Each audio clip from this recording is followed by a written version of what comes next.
I'll be honest, the security situation does not look good.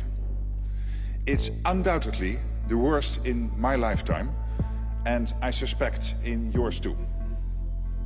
From Brussels, it takes 1 day to drive to Ukraine. 1 day. That's how close the Russian bombs are falling.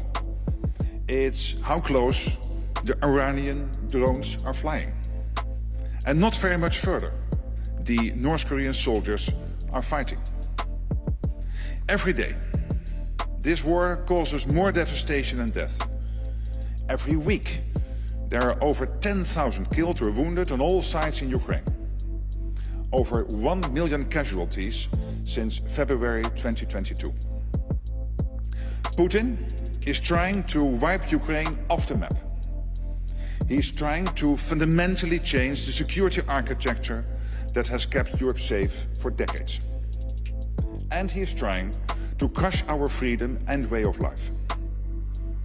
His pattern of aggression is not new. But for too long, we did not act. Georgia in 2008, Crimea in 2014. And many did not want to believe he would launch all-out war on Ukraine in February 2022. How many more wake-up calls do we need? We should be profoundly concerned. I know I am. Russia's economy is on a war footing. In 2025, the total military spending will be 7 to 8% of GDP, if not more. That's a third of Russia's state budget and the highest level since the Cold War. And Russia's defense industry is producing huge numbers of tanks, armored vehicles and ammunition. What Russia lacks in quality, it makes up for in quantity, with the help of China, Iran and North Korea.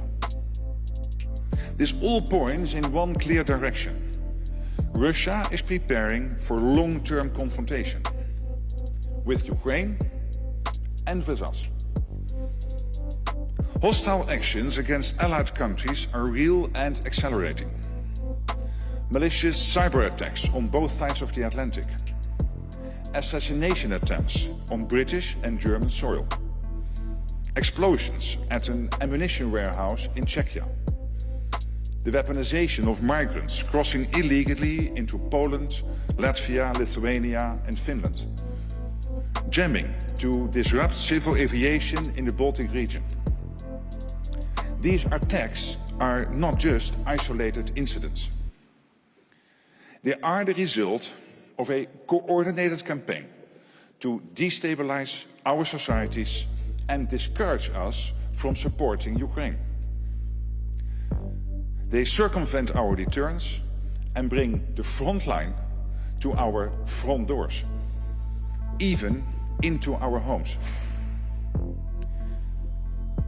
Putin believes that a serious, irreconcilable struggle is unfolding for the formation of a new world order. These are his own words. Others share his belief, not least China. We need to be clear-eyed about China's ambitions. China is substantially building up its forces, including its nuclear weapons, with no transparency and no limitations. From 200 warheads in 2020, China is expected to have more than 1,000 nuclear weapons by 2030. Its space launch investments are skyrocketing. China is bullying Taiwan and pursuing access to our critical infrastructures in ways that could cripple our societies. Russia, China, but also North Korea and Iran are hard at work to try to weaken North America and Europe, to chip away at our freedom. They want to reshape the global order. Not to create a fairer one, but to secure their own spheres of influence. They are testing us, and the rest of the world is watching. No, we are not at war, but we are certainly not at peace either. I want to be clear. There is no imminent military threat to our 32 allies, because NATO has been transforming to keep us safe. Defense spending has gone up, innovation has accelerated, we have more forces at higher readiness, larger and more frequent military exercises, more troops and hardware on our eastern flank, and with Finland and Sweden, more NATO allies. With all this, our deterrence is good, for now. But it is tomorrow I'm worried about.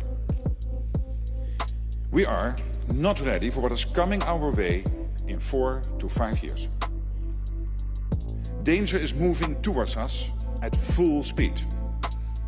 We must not look the other way. We must face it. What is happening in Ukraine could happen here too. And regardless of the outcome of this war, we will not be safe in the future unless we are prepared to deal with danger. We can do that. We can prevent the next big war on NATO territory and preserve our way of life. This requires us all to be faster and fiercer. It is time to shift to a wartime mindset and turbocharge our defense production and defense spending.